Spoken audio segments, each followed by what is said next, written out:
Let's get back into the forward for Project 2025 because things are escalating quickly. Trump advisors are ramping up work on their mass deportation plan.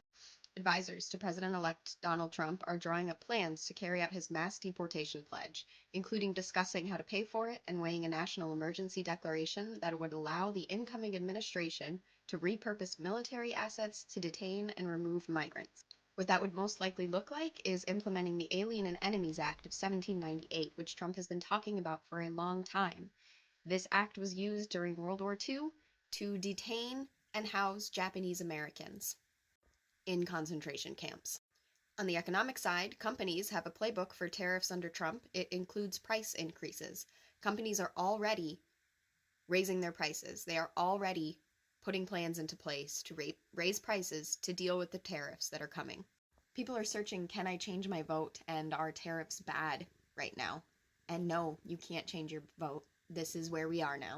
Whether it's MAGA, who wanted to own the libs, or third party, or non-voters who wanted to punish the Democrats, in the two-party system that we exist in, Donald Trump won.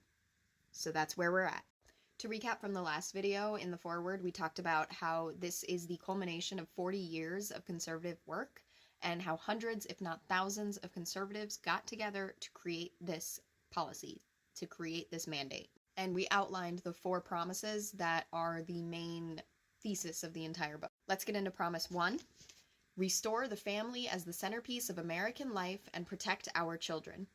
The next conservative president must get to work pursuing the true priority of politics, the well-being of the American family. In many ways, the entire point of centralizing political power is to subvert the family. Its purpose is to replace people's natural loves and loyalties with unnatural ones. You see this in the popular left-wing aphorism, government is simply the name we give to the things we choose to do together. I have never heard that. If anybody knows that term, and if it's a left-wing aphorism, let me know, because I don't know what that is. But in real life, most of the things people do together have nothing to do with government. These are the mediating institutions that serve as the building blocks of any healthy society: marriage, family, work, church, school, volunteer. The name real people give to the things we do together is community, not government. Our lives are full of interwoven, overlapping communities, and our individual and collective happiness depends upon them. But the most important community in each of our lives and the life of the nation is the family. Today, the American family is in crisis. 40% of all children are born to unmarried mothers, including more than 70% of Black children. There is no government program that can replace the hole in a child's soul cut out by the absence of a father. Fatherlessness is one of the principal sources of American poverty, crime, mental illness, teen suicide, substance abuse, rejection of the church, and high school dropouts. So many of the problems government programs are designed to solve but can't are ultimately problems created by the crisis of marriage and the family. The world has never seen a thriving, healthy, free, and prosperous society where most children grow up without their married parents. If current trends continue, we are heading towards social implosion. Furthermore, the next conservative president must understand that using government alone to respond to symptoms of the family crisis is a dead end. Federal power must instead be wielded to reverse the crisis and rescue America's kids from familial breakdown. The conservative promise includes dozens of specific policies to accomplish this existential task. Some are obvious and long-standing goals, like eliminating marriage penalties in federal welfare programs and the tax code and installing work requirements for food stamps, but we must go further. It's time for policymakers to elevate family, authority, formation, and cohesion as their top priority, and even use government power, including through the tax code, to restore the American family. Today, the left is threatening the tax-exempt status of churches and charities that reject woke progressivism. They will soon turn to Christian schools and clubs with the same totalitarian intent. This is classic evangelical fear-mongering. They're coming for us. They're coming for our churches. There is no democratic policy to come for churches. That's not a thing. They're just crazy. The next conservative president must make the institutions of American civil society hard targets for woke cultural warriors. This starts with deleting the terms sexual orientation and gender identity, diversity, equity, and inclusion, gender, gender equality, gender equity, gender awareness, gender sensitive, abortion, reproductive health, reproductive rights, and any other term used to deprive Americans of their First Amendment rights out of every federal rule, agency regulation, contract, grant, regulation, and piece of legislation that exists. They want to protect the First Amendment by erasing people from society, by eroding civil rights from government. Pornography, manifested today in the omnipresent propagation of transgender ideology and sexualization of children, for instance, is not a political Gordian knot inextricably binding up disparate claims about free speech, property rights, sexual liberation, and child welfare. It has no claim to First Amendment protection. Its purveyors are child predators and misogynistic exploiters of women. You would know, wouldn't you, you fucks? Their product is as addictive as any illicit drug and as psychologically destructive as any crime.